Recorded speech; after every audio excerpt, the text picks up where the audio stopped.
Assalamualaikum warahmatullahi wabarakatuh. Saya Ana Yuniarti, NIM 2017-1-2002, ingin mempresentasikan teori akuntansi bab 4, yaitu aspek kelembagaan dalam pengembangan akuntansi.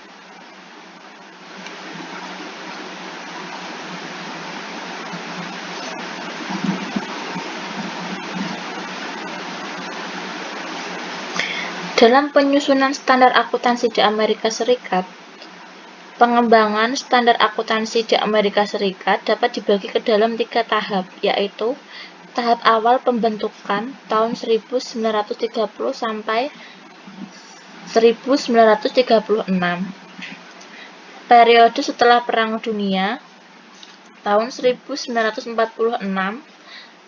sampai 1959 dan periode modern yaitu tahun 1959 sampai sekarang. Nah, dalam periode pembentukan sebagai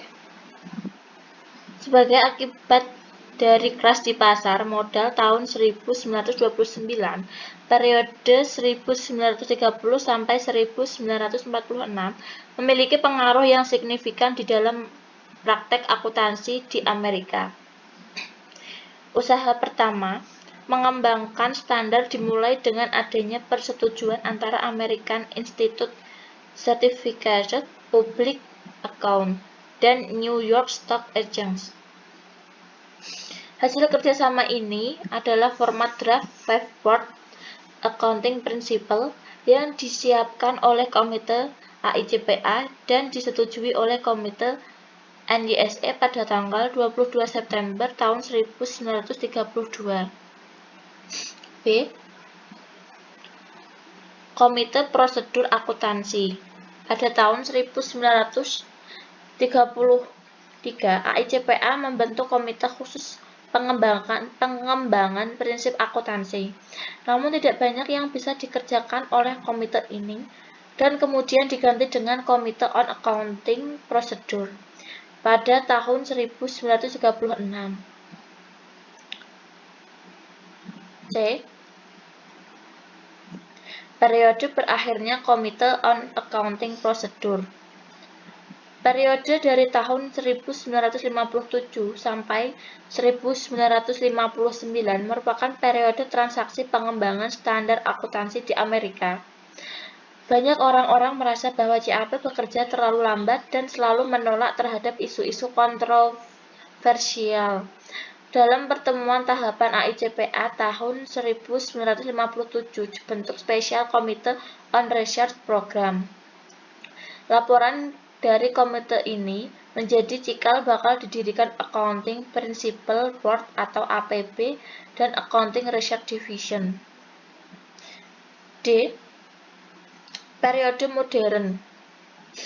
Dengan dibentuknya APB dan Accounting Research Division pada tahun 1959, mulailah pengembangan standar akuntansi dilakukan melalui lebih dahulu.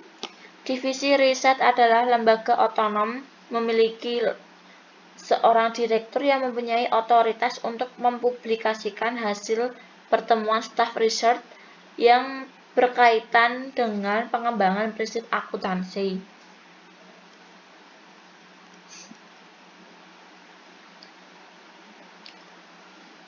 Hasil studi riset tidak diterima oleh profesi, khususnya kontroversi keterkaitan dengan masalah investment tax credit.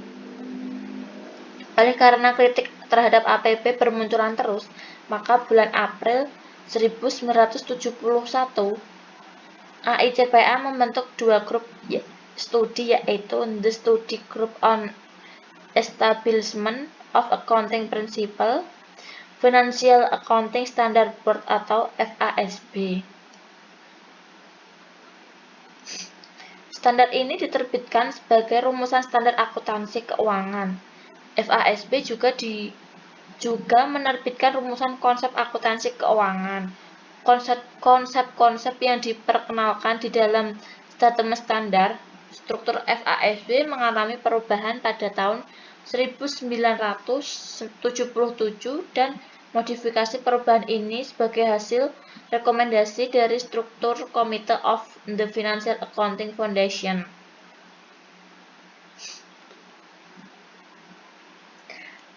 FAF terdiri dari 6 organis sponsor. FAF terdiri dari 13 orang anggota yang merupakan watak dari 6 sponsor tersebut, ditambah wakil pemerintah dan komposisi sebagai berikut. 1. 1 wakil AAA, 2. 4 wakil Financial Analysis Predication, 3. 2 wakil Financial Executive of Accountant, 4. 1 wakil National Association, 5. 1 wakil Security Industry Association, 6. 3 wakil dari kelompok akuntan pemerintah.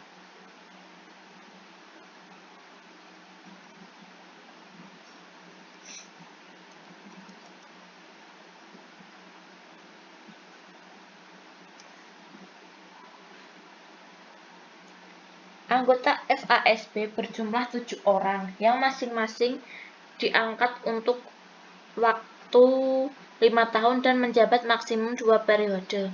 Selama menjadi anggota FASB, mereka harus independen dan tidak boleh ada konflik interest antara anggota secara pribadi dengan public interest. Prosedur penyusunan standar. 1. Melakukan identifikasi masalah. 2.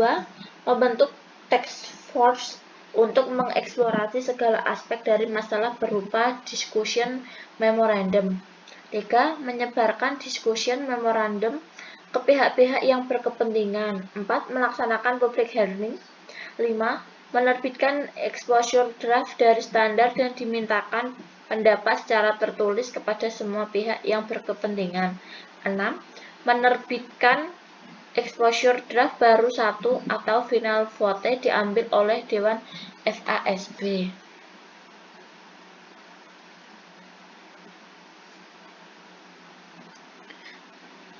Dua, penyusunan standar akuntansi di Indonesia.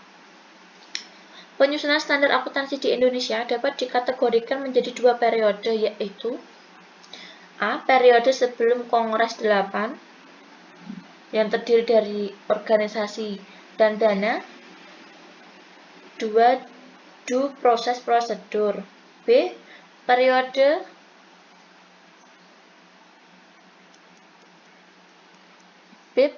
setelah Kongres 8 yang terdiri dari organisasi dan dana. 2. Due process prosedur.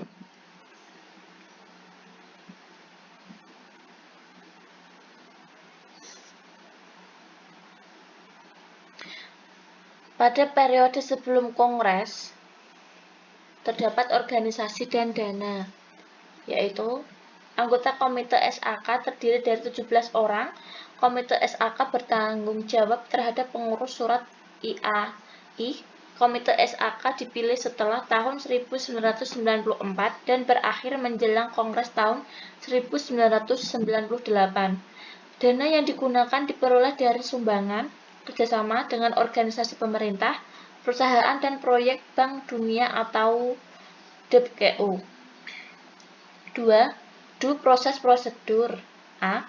Penyusunan agenda topik SAK dan dibahas untuk menjadi exposure draft, kemudian diolah menjadi draft lengkap. B. Exposure draft yang telah disetujui dan disebarkan ke publik sebulan sebelum diadakan public hearing. C. Setelah public hearing, komite mengadakan beberapa kali pertemuan untuk membahas dan menyetujui draft SAK final, kemudian dikirim ke pengurus pusat untuk disahkan. D. Hasil komite periode 1994 sampai 1998 adalah diterbitkannya 22 SAK baru, 3 revisi SAK 4 interpretasi SAK, dan review 35 SAK IAI berbahasa Inggris.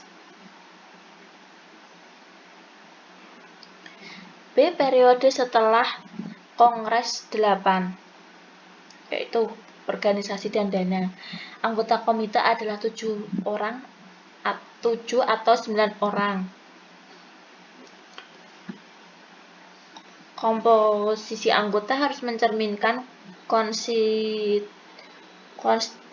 yaitu pembuatan laporan, auditor, pemakai laporan, pemerintah, dan akademisi. Advisor Council merupakan perwakilan konstituen yang mempunyai fungsi untuk memberikan arahan dan prioritas penyusunan standar. 2. Due process prosedur, yaitu perubahan yang dilakukan IAI. 1. SAK dikembangkan dan disahkan oleh komite dan perlunya perbaikan dalam due process. B. Masa komentar terhadap exposure draft diperpanjang. C. Publik diberikan kesempatan untuk memberikan komentar tertulis lebih banyak. D. Kualitas bahasa exposure draft harus ditingkatkan. E. Rapat komite harus dirancang menjadi terbuka untuk publik sebagai pengamat. F.